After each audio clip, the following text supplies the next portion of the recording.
Então, para começar o nosso trabalho na noite de hoje, o nosso irmão Mário vai fazer uma ambientação para todos nós. Graças a Deus. Boa noite a todos. Graças a Deus, a Jesus, a Francisco de Paula e graças ao Pai Jacó. Mensagem do livro Segue-me, ditado pelo Espírito Emmanuel, psicografia de Francisco Cândido Xavier. A mensagem é: em equipe espírita. Em verdade vos digo que, se dois dentre vós, sobre a terra, concordarem a respeito de qualquer coisa que, porventura, pedirem, ser-lhe-á concedida por meu Pai, que está nos céus. Jesus, está em Mateus, capítulo 18, versículo 19. Aceitarmos na condição de obreiros, chamados por Jesus, a servir, a ir servir. Compreendermos-nos em lide como sendo uma só família na intimidade do lar, esquecendo-nos pelo rendimento da obra. Acreditar, mas acreditar mesmo, que nada conseguiremos de bom perante o Senhor, sem humildade, paciência, tolerância e compreensão uns diante dos outros. Situar a mente e o coração na lavoura do bem comum. Fazer o que se deve, mas prestar apoio discreto e desinteressado aos companheiros na desincumbência das responsabilidades que lhes competem. Associarmos-nos ao esforço geral do grupo, no cumprimento do programa de ação, traçado a benefício do próximo, sem esperar pedidos ou requisições de concurso fraterno. Observamos todos nós que nos achamos na seara de Jesus, não porque aí estejam laços queridos ou almas abençoadas de nosso tesouro afetivo, a quem desejamos agradar e a quem realmente devemos ajudar, quanto nos seja possível, mas, acima de tudo, para trabalhar por vós e para nós mesmos, aproveitando as novas concessões que o Senhor nos fez, por acréscimo de misericórdia, a fim de que nos melhore o gabarito espiritual, nos empreendimentos de resgate e elevação. Caminhar para frente, desculpando-nos com entendimento mútuo quanto às próprias fraquezas, sem melindres e sem queixas de que apenas redundam em complicações e perda de tempo. Agir e servir sem menosprezar as tarefas aparentemente pequeninas, como sejam colaborar na limpeza, transmitir um recado, ouvir atenciosamente os irmãos mais necessitados que nós mesmos, ou socorrer uma criança.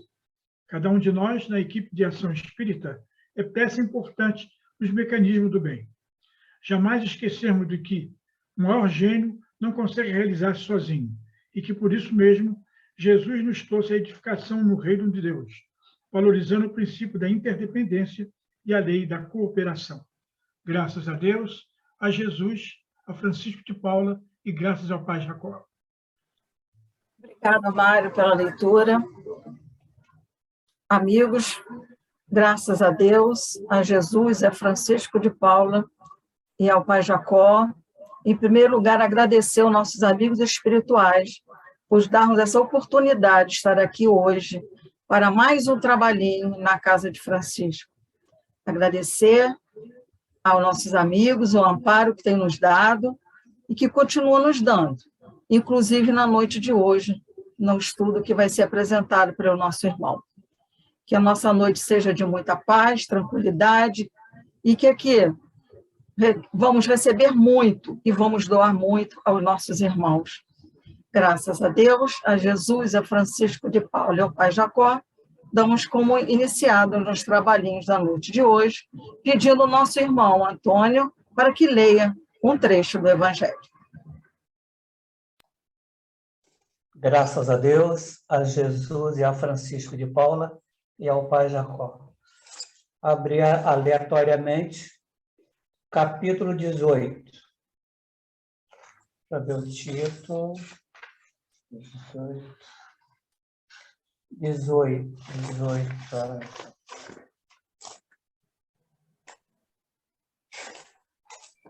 Muitos os chamados, poucos escolhidos. Então, eu vou ler o item 13. Instruções dos Espíritos. Dar-se-á aquele que tem. Aproximando-se dele, seus discípulos lhe disseram: Por que lhes falas por parábolas? Respondendo, disse-lhes ele: É porque a vós outros vos foi dado conhecer os mistérios do reino dos céus, ao passo que a eles não foi dado. Porque aquele que já tem, mais se lhe dará, e ele ficará na abundância. Aquele, entretanto, que não tem, mesmo o que tem se lhe tirará. Por isso é que lhes falo por parábolas, para que vendo nada veem e ouvindo nada entendem, nem compreendem. Neles, nos mistérios do reino dos céus, se cumpre a profecia de Isaías, quando diz: Ouvireis com os vossos ouvidos e nada entendereis. Olhareis com os vossos olhos e nada vereis. Está em Mateus capítulo 13, versículo de 10 a 14. Graças a Deus, a Jesus, a Francisco de Paula e ao Pai Jacó. Obrigado, Antônio, pela leitura.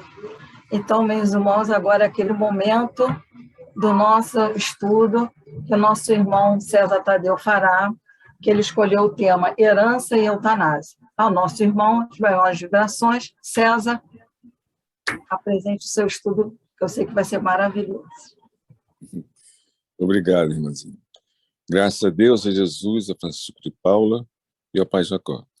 Sejam bem-vindos, meus irmãos encarnados e desencarnados, aqueles que acompanham nossos estudos e aqueles que pela primeira vez aqui estão. Bom, vou fazer um agradecimento, um esclarecimentozinho rápido para poder colocar o motivo desse estudo. Bem, em março, a Aurora deu um estudo brilhante sobre a desencarnação de Kardec, tocou, né, nas obras dele, inclusive do Livro dos Espíritos. Deveria hoje eu falar justamente sobre os 165 anos do Livro dos Espíritos. Mas a Aurora já tinha falado, né? Então estava com aquela coisa na cabeça, pô, o que eu posso fazer, né, em relação a isso? E então, né, a Márcia Val sempre me dá umas ideias, e ela justamente quando ela fez o estudo sobre o capítulo Honrai vosso pai e vossa mãe, me veio a ideia na cabeça, quando ela falou justamente de uma coisa chamada educação moral. Então, me veio essa ideia na cabeça e comecei a me lembrar de alguma coisa que eu já tinha lido, já tinha visto, estudado, e foi quando justamente apareceu esse capítulo 30, né, do Nosso Lar, que fala justamente sobre eutanásia, né, e a herança. Por que isso? Né? Vocês vão perguntar. Bom, há 2 meses, 2 mulheres colombianas que estavam doentes, muito doentes, pediram ao governo que justamente lhe concedesse fazer a eutanásia. Só que elas não estavam em estado terminal, que geralmente é quando se pede, né, a eutanásia. Isso foi feito, né?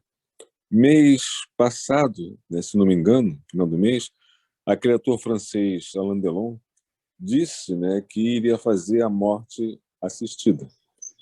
E o motivo que justamente ele deu foi que ele não se conformava com o envelhecimento. E se a gente for observar bem, né, essas coisas, né, da eutanásia que está sempre colocada para as pessoas, até alguns chamam, né, de morte com dignidade, isso é uma coisa que está aparecendo muito, né? Então, o que eu fiz? Disse, bom, vou mostrar de que maneira justamente a eutanásia ela é um crime, né?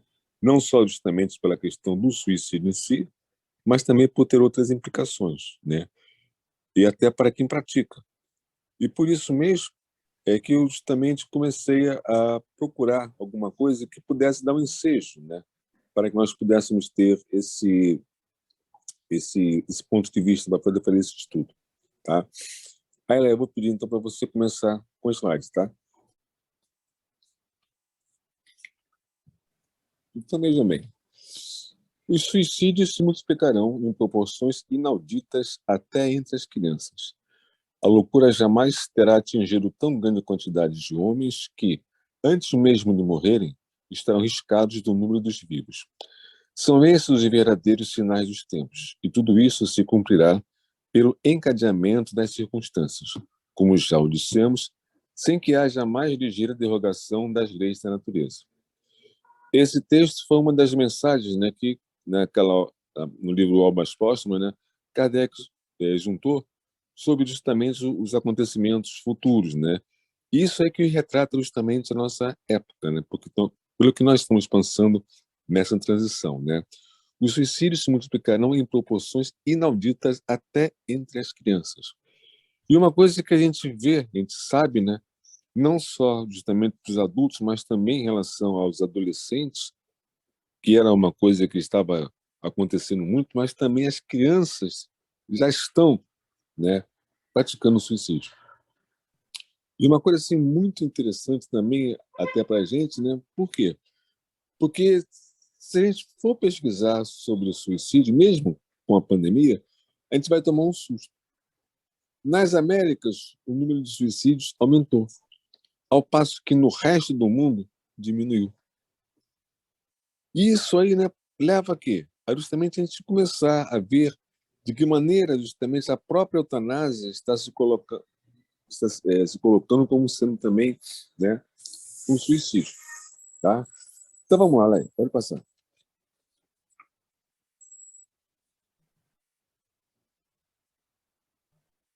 Eu dividi a palavra, né, eutanásia, né, coloquei esse escrito justamente para mostrar, né, que ela é uma palavra que justamente tem dois elementos. Pode passar, Léo.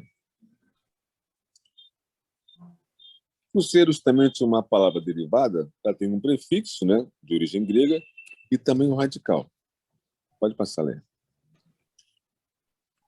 O prefixo grego, né, eu, quer dizer bem, bom, boa. Tanásia veio de Thanatos, a palavra grega que quer dizer morte. Então, passa a ler. A eutanásia significaria, ao pé da letra, boa morte. Ah, mas tem ruim morte? Tem a morte ruim.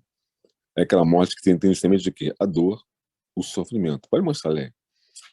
Então, o que acontece, né? Seria a morte sem sofrimento. Por que a morte sem sofrimento? Aí que é uma coisa que a gente tem que parar e pensar, né? Geralmente, a gente coloca o quê?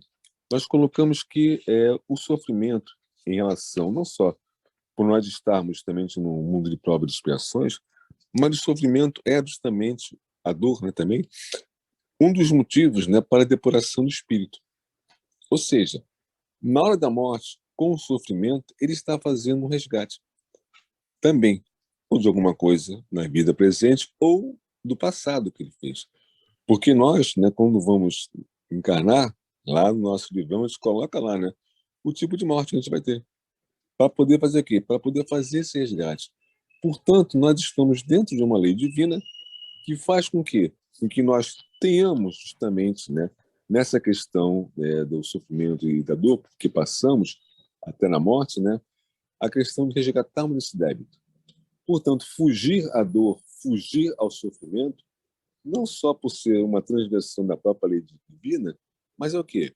Ora, quem foge da dor, quem foge do sofrimento, quer acabar com o sofrimento, o que é? É um suicida. O suicida sempre busca na morte, né, o alívio para a sua dor, o alívio para o seu sofrimento. Então ele foge da vida não resgatando o seu débito, o que aumenta justo mais para ele, e ainda mais por transgredir a própria lei divina, que está sobre ele. E aí, Leia, pode colocar. A eutanásia se coloca como sendo um suicídio para quem pede. Isso que é uma coisa assim, muito interessante, né? Quem pede a eutanásia, né, torna-se justamente um suicida. E como é que a gente pode ver isso, né, se de fato não ocorre? Então vamos lá. Lá no capítulo 5º, né, do Livro dos Espíritos, na parte 4ª, Dar Esperança e Consolações, tem um tema: desgosto da vida, suicídio. Vai ler. Então vamos lá. Pergunta 944. Tem o homem o direito de dispor da sua vida? Não. Só a Deus assiste esse direito. O suicídio voluntário importa numa transgressão desta lei. Então, veja bem, todo suicídio, né, voluntário, aquele que a pessoa quer fazer, quer escapar da dor, é um transgressor da lei divina. Certo? Pergunta, não é sempre voluntário o suicídio? Resposta, o louco que se mata não sabe o que faz. Claro, porque ele não tem vontade própria, ele não tem razão. Então, para ele, até o fato de justamente se suicidar tem até uma atenuante em função disso, né? Mas ele continua. 945. O que se deve pensar do suicídio que tem como causa o desgosto da vida? Insensatos. Por que não trabalhavam? A existência não lhes teria sido tão pesada? Tão pesada. E vejam bem, é o caso justamente que eu estou pensando aqui, né, do Alain Delon. Ele sumiu da tela, ele sumiu dos programas, não vê mais nada. Ele ficou no ostracismo só. E o que aconteceu? Né? Cabeça vazia, sem nada, ninguém conhecia mais, né? Envelheceu, não era mais aquele galã bonito, né? Na época lá da Gigi Bardot, né? Então agora está nessa situação. Continuando. 946.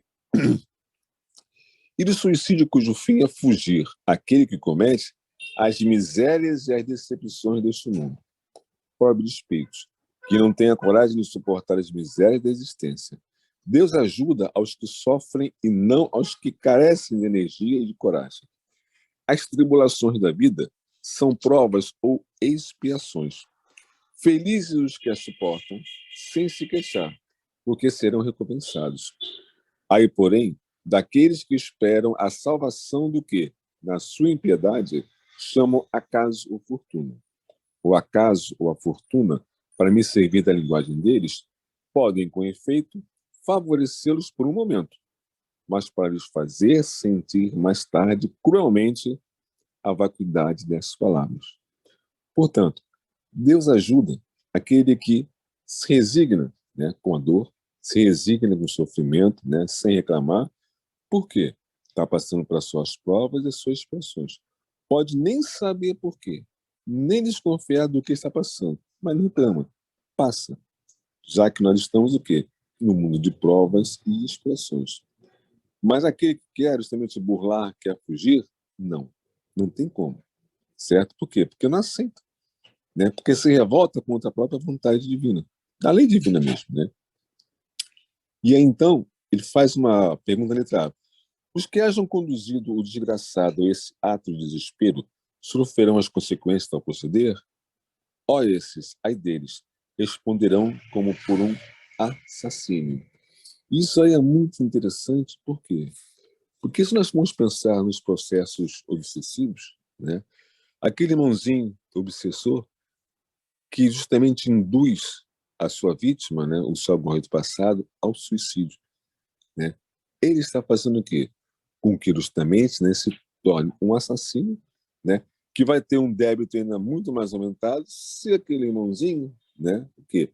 Foi levado a isso. É claro que justamente ele não fez porque, mas ele foi induzido, ele teve a vontade dele, né, colocado o quê? À disposição daquele que justamente queria se vingar. E por isso justamente, né, ele se mata, já que a sua dor é aumentar a tamanha que ele não consegue ver outra forma senão fugir da vida. Certo? Mas eles continuam perguntando. Galera. 953. Quando uma pessoa vê diante de si um fim inevitável e horrível, será culpada se abreviar de alguns instantes dos seus sofrimentos, apressando voluntariamente sua morte? É sempre culpado aquele que não aguarda o tempo que Deus lhe marcou para a existência. E quem poderá estar certo de que, apesar das aparências, esse termo tenha chegado, e que o socorro inesperado não venha no último momento? Concebe-se que, nas circunstâncias ordinárias, o suicídio seja condenável, mas estamos figurando o caso em que a morte é inevitável e em que a vida só é encurtada de alguns instantes. É sempre uma falta de resignação e de submissão à vontade do Criador. B. Quais, nesse caso, as consequências de tal ato? Uma expiação proporcionada, como sempre, à gravidade da falta, de acordo com a circunstância. Então, veja bem, nessa questão 953, ele fala de quê? Da eutanásia. É exatamente isso. Né? Aquele que pede justamente para fazer, aquele que está justamente se suicidando, vamos assim dizer, de que haja, né, o suicídio voluntário direto, aquele que pratica o ato, né, toma veneno, pula a janela, se enforca, né, etc. E aquele, né, o voluntário indireto, ou seja, não tem coragem de fazer o ato, mas pede que outra pessoa o faça por ele. Então, de qualquer maneira, o que acontece? A dor vai voltar maior. A dor vai ser maior, ainda mais do outro lado, porque ele vai ser tratado lá como sendo o quê? Um suicida. E sabemos justamente como é o outro lado para aqueles que suicidam, certo? Então, né, se nós vimos que era justamente a eutanásia como suicídio, vamos ver agora, né, em relação ao assassínio. Ou seja, aquele quem pratica, né, a eutanásia, quem aplica a eutanásia na pessoa. Então vamos lá, Lé. Voltemos então ao Livro dos Espíritos. Lá na parte terceira das leis morais, capítulo 6 da lei de destruição, nós vamos ter o quê? Um tema. Qual é? O assassino. Isso. Pode passar, né? É crime aos olhos de Deus o assassínio? Grande crime, pois que aquele que tira a vida ao seu semelhante corta o fio de uma existência de expiação ou de missão. Aí é que está o mal. Então, vejam bem, vamos pensar um pouco. Né? A pessoa tem a sua vida interrompida, né? Por uma morte, por um assassinato. O que acontece em relação àquele que matou? Ele já tem duplicado, né? O quê? O peso justamente da transgressão dele. Porque, primeiro, ele interrompeu um percurso existencial para alguma coisa que aquela pessoa se programou para fazer. Ao interromper isso, vai acontecer o quê? Que aquele irmãozinho, né, que desencarnou sem cumprir a missão, ele vai ter que voltar. Para quê? Para poder cumprir aquele tempo que ficou faltando. Mesmo que isso para ele tenha um atenuante e tudo mais, né, que justamente ele pode justamente passar por isso, mas ele volta, porque ele não cumpriu aquela fase. Então ele sente também a necessidade disso, de ter que cumprir o percurso que ficou faltando. Daí alguns casos que nós conhecemos, né, de pessoas que morrem cedo, crianças que morrem cedo, né, alguns casos se ajustam justamente a essa etapa, né, de ter sido justamente interrompido, né, o ciclo da subsistência. E aquele que praticou se torna duplamente culpado, né, por fazer isso. Entendeu? Então, isso aqui é uma coisa assim, muito, muito interessante, né, que a gente pode pensar e ver, né? E então a gente vai até o nosso livro, né? Nosso capítulo lá do André Luiz. O que acontece? Né? Paulina, né, foi visitar o pai, né, que estava internado. O André Luiz estava lá, nasceu também e tudo mais, né? E ela vai e se aproxima do pai, né, para saber como é que ele está, se estava melhorando e tudo mais. E aí, vai lá, o que acontece?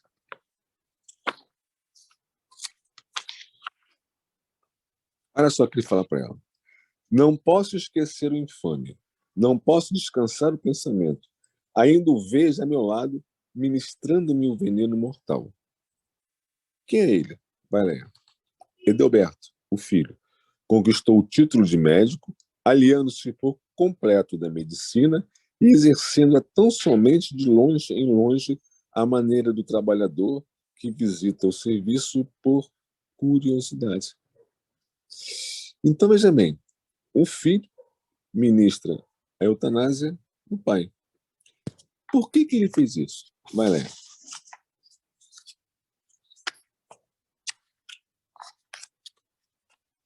Por uma fortuna de 1.500.000 cruzeiros acumulados em bem.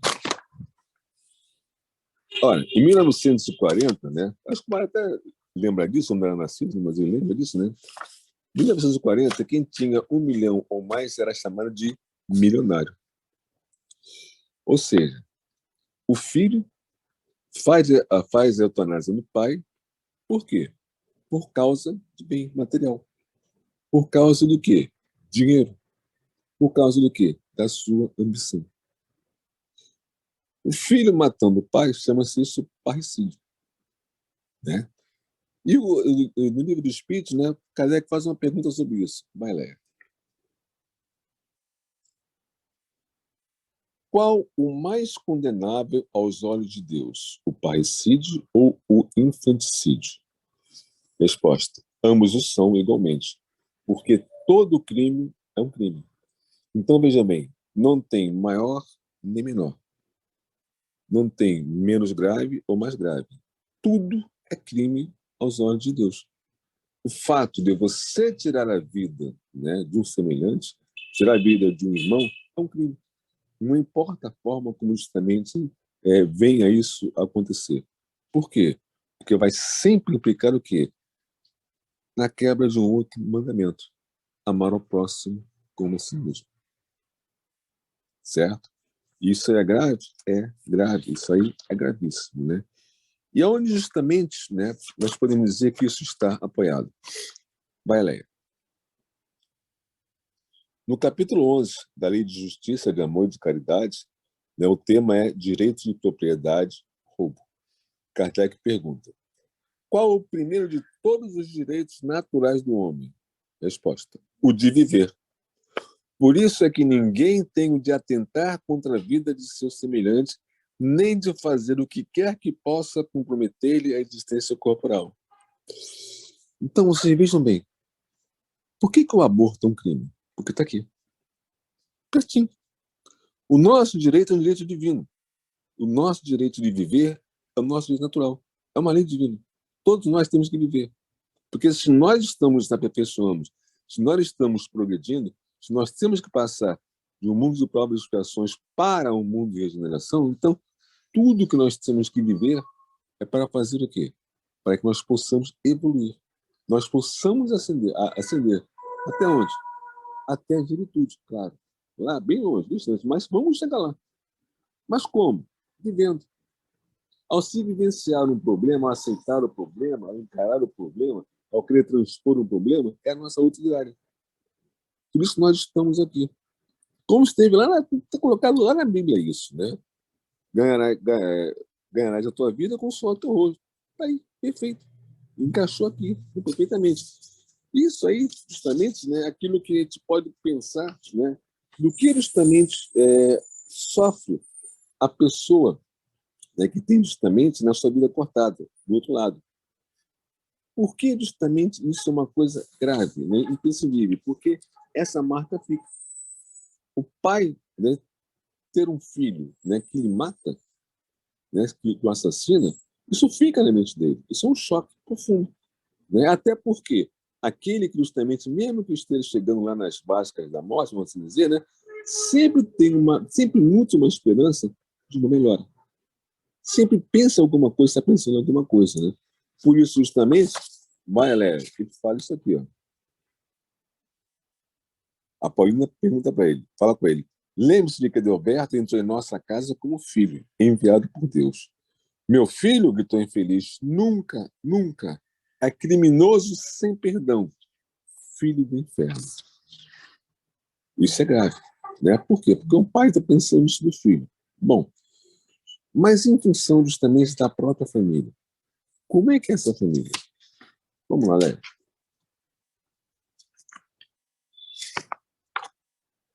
Amália e Cacilda, né, as irmãs, entraram em luta judicial com Edelberto e Agenor, os outros irmãos, em virtude dos grandes patrimônios materiais que o Senhor ajuntou nas esferas da carne.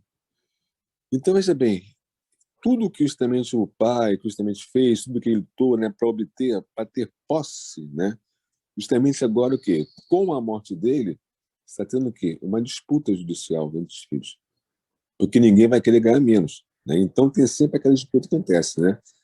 E aí o que ele faz? Ele fala uma coisa, né? Mas eu leguei enorme patrimônio à família, atalhou infeliz rancorosamente, desejando o bem-estar de todos. Só que a Paulina fala uma coisa interessante. Nem sempre sabemos interpretar o que seja benefício no capítulo da riqueza transitória. Se o Senhor assegurasse o futuro dos nossos, garantindo-lhes a tranquilidade moral e o trabalho honesto, seu esforço seria de valiosa previdência. Mas, às vezes, papai, costumamos amealhar o dinheiro por espírito de vaidade e ambição. Querendo viver acima dos outros, não nos lembramos disso, senão nas expressões externas da vida.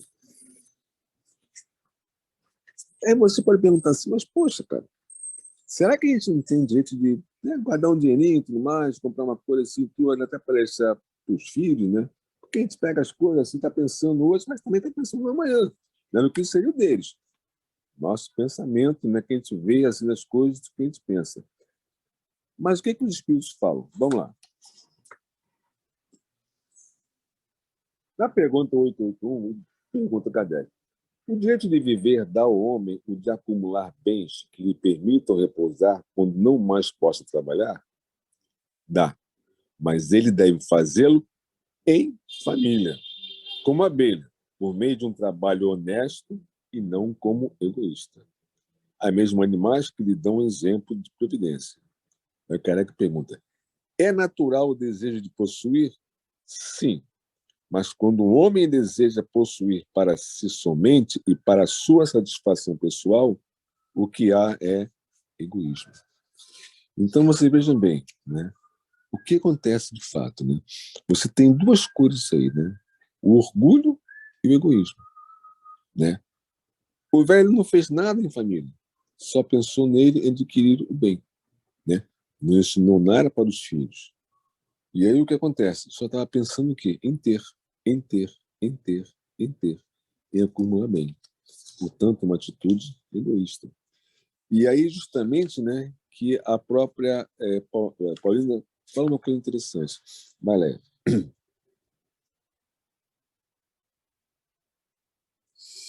Enquanto o senhor e mamãe se sacrificavam por aumentar haveres, Amália e Cacilda esqueceram um serviço útil e, como preguiçosas da banalidade social, encontraram ociosos que a desposaram, visando a vantagens financeiras.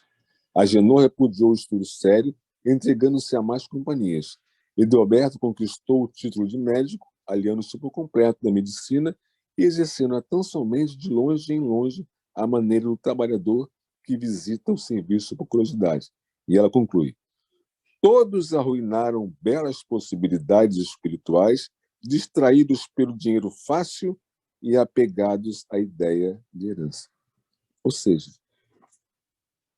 lá quando a Marcinha Bal falou, né, honrai vosso pai e vossa mãe, aqui a gente vê diretamente o que é a ausência da educação moral. O que justamente a ausência da educação moral provocou? Primeiro, a quebra de mandamento. O filho respeitou o pai? Não. Eles justamente fizeram o quê? Como não tiveram educação, cada um passou a ter a sua vida. Movidos por quê? Pela ideia do dinheiro fácil. Pela ideia daquilo que podia fazer. E mais, a ambição cresceu tanto, né, que um filho, que era médico, o que ele fez? Ele se aliou da medicina. A medicina é uma missão. Por que é uma missão a medicina? Porque o médico tem o quê? O dever de fazer o quê? Com que a vida seja preservada, com que a vida seja mantida. A essa missão que ele tem, cabe o quê? A nós, cuidar do nosso corpo físico, a fim de que possamos completar a nossa jornada, mesmo com as nossas provas e as nossas expiações, mesmo que tenhamos que passar por provas e expiações com doença. Mas pelo menos o médico serve para quê? Para aliviar o sofrimento. Não é para extingui-lo, né, como na eutanásia, mas para aliviar o sofrimento, para que você possa manter as forças e prosseguir o quê? Na sua jornada evolutiva, fazendo os seus resgates. E ele, então, o quê? Jogou tudo isso para cima.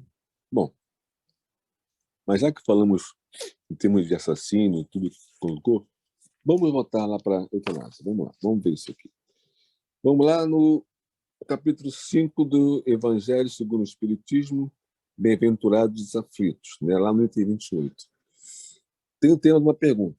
É permitido abreviar a vida de um doente que sofre sem esperança de cura? Quem responde é o São Luís. Vamos lá. 28. Um homem está agonizante, vítima de cruéis sofrimentos.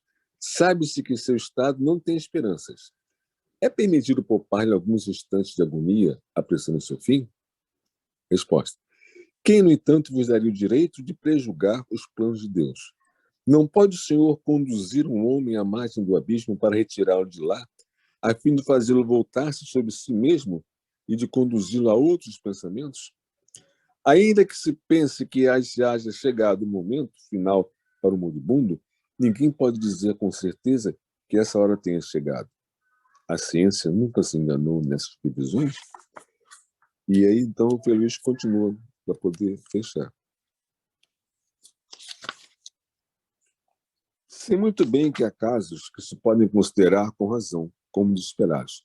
Mas, se não há nenhuma esperança fundada de um retorno definitivo à vida e à saúde, não há também incontáveis exemplos de que, no momento de dar o último suspiro, o doente se reanima e recobra a sua lucidez por algum instante? Pois bem, essa hora de graça que lhe é concedida pode ser para ele da maior importância, pois ignorais os pensamentos que seu espírito pôde fazer nos momentos finais da sua agonia. E quantos tormentos pode lhe poupar um minuto, o momento de arrependimento. Você lembra do desencarne do Segismundo, né? Como é que foi e tudo mais?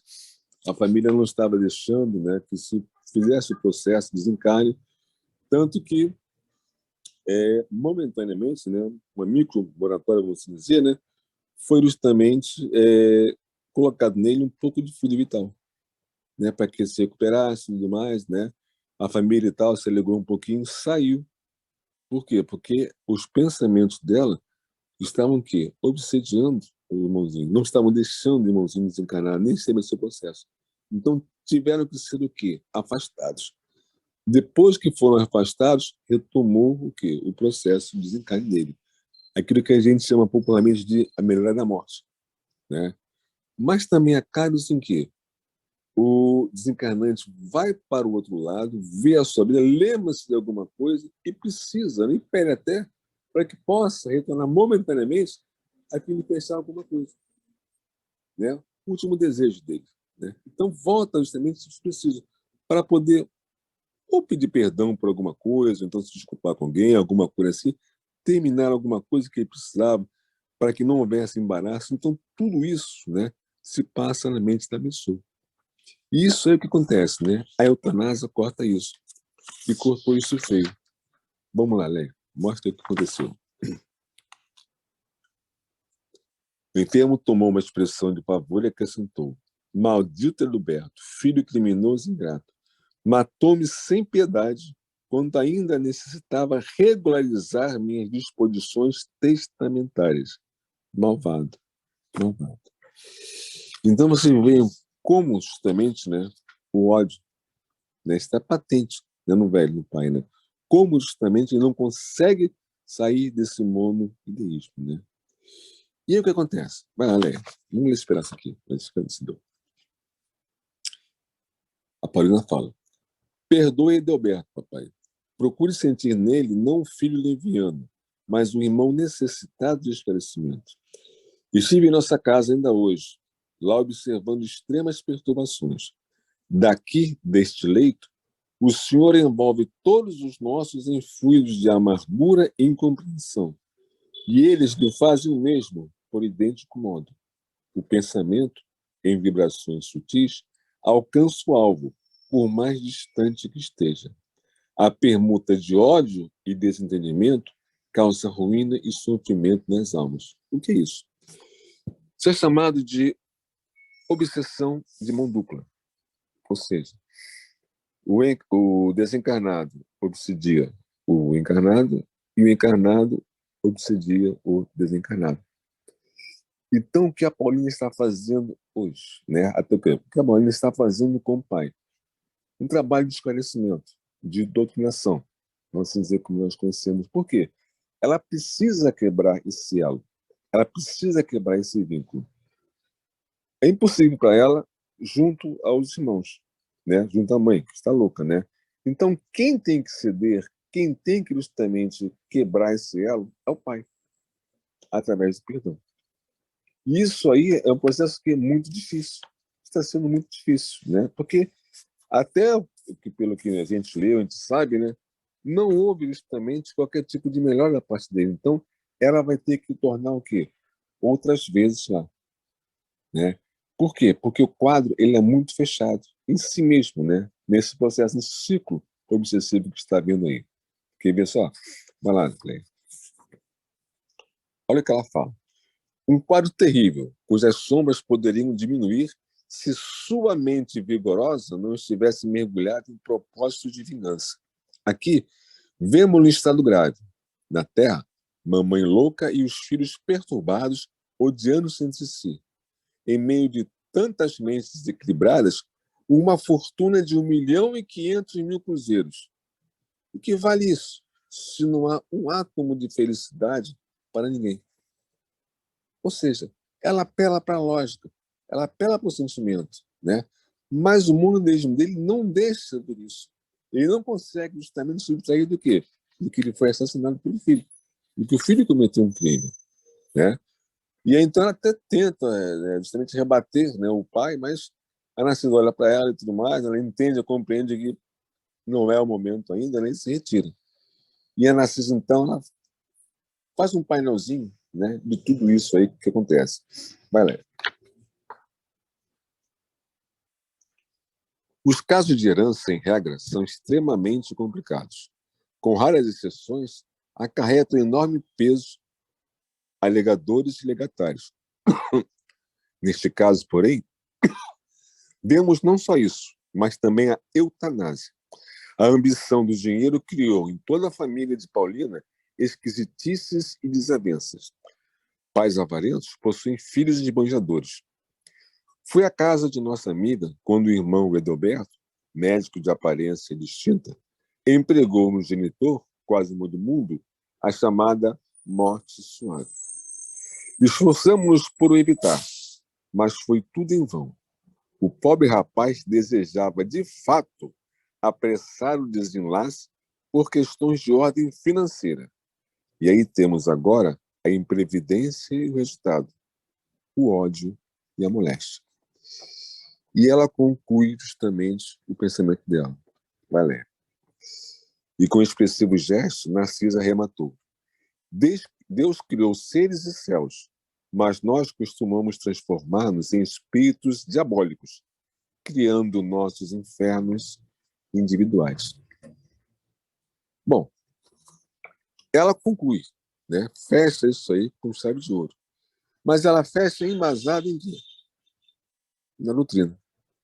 Ela cresce, ela faz justamente esse fechamento que, baseado numa coisa que eu tive que buscar lá justamente no Livro dos Espíritos, naquele estudo que a Aninha Mateus fez, né, sobre justamente, na parte 4, né, das esperanças e consolações, no capítulo 1, das penas de gozos terrestres, né, na 933. A última coisa, né, a questão dela. Pergunta. Assim como quase sempre é o homem o causador de seus sofrimentos materiais, físicos, né, também o será de seus sofrimentos morais e espirituais? Resposta. Mais ainda, porque os sofrimentos materiais algumas vezes independem da vontade, mas o orgulho ferido, a ambição frustrada, a ansiedade da avareza, a inveja, o ciúme, todas as paixões, numa palavra, são torturas da alma. A inveja e o ciúme. Felizes os que desconhecem esses dois vermes roedores. Para aquele que a inveja e o ciúme atacam, não há calma, nem repouso possíveis. À sua frente, como fantasmas que lhe não dão tréguas e o perseguem até durante o sono, se levantam os objetos de sua cobiça, do seu ódio, do seu despeito. O invejoso e o ciumento vivem ardendo em contínua febre. Será essa uma situação desejável? E não compreendeis que, com as suas paixões, o homem cria para si mesmo suplícios voluntários, tornando-se-lhe a terra verdadeiro inferno? É isso aí. Graças a Deus, a Jesus, a Francisco de Paulo e o Pai de Conta. Se tiver alguma pergunta, pode fazer. Obrigada, meu irmão, pelo seu estudo. Muita coisa para a gente pensar realmente, né? Então, meus irmãos, chegou aquele momento nosso de fazer a nossa irradiação aquele momento de elevarmos nosso pensamento ao alto, para aqueles nossos irmãos que estão necessitados, enfim, para o mundo inteiro, né? Todos nós estamos precisando. Então, vamos lá, meus irmãos.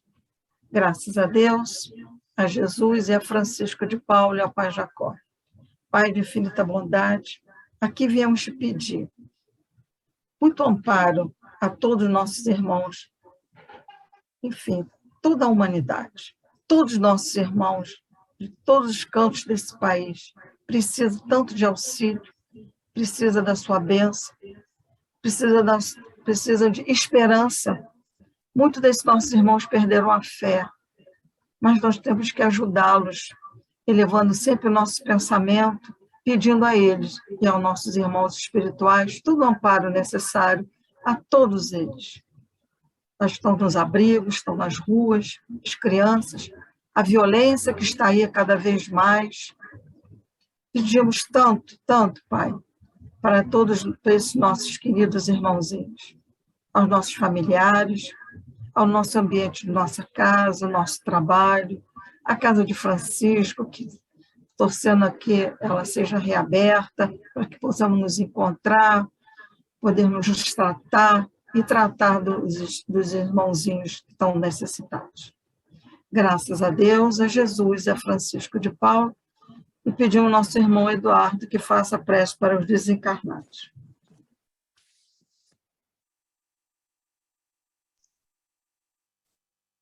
Graças a Deus, a Jesus e a Francisco de Paula, Pai de bondade infinita, Jesus, nosso Mestre, Francisco de Paula, irmão Jacó e nossos irmãos trabalhadores da Seara de Francisco de Paula, de irmão Jacó.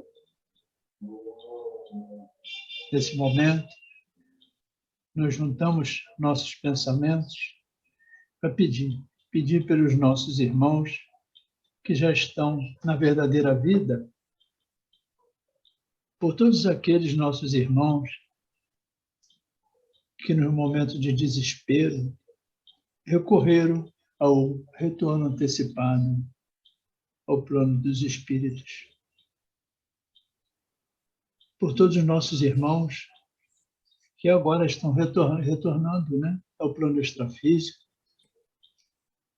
para que eles encontrem a tranquilidade e o equilíbrio para poder transpor esse portal, para que consigam sintonizar somente os bons pensamentos, aqueles pensamentos despidos de egoísmo, aqueles pensamentos que não os atraiam, que esses irmãos entendam que estiveram aqui, encarnados, para evoluir e não para se apegar mais à matéria.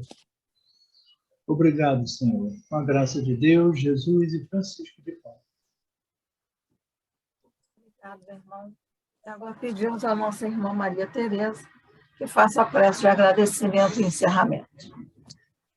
Graças a Deus, a Jesus, ao Francisco de Paula e ao Pai Jacó.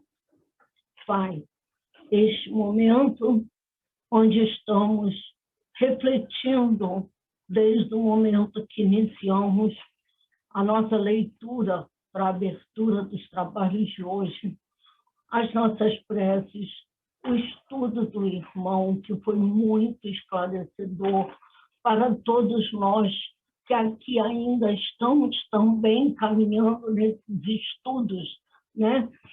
Eu agradeço ao irmão e a ti, Pai, por nos ter permitido, com a tua graça, com a tua bondade, com o teu amor, que estivéssemos todos aqui unidos nesse grande pensamento de amor extensivo a todos os nossos irmãos que aqui não puderam estar.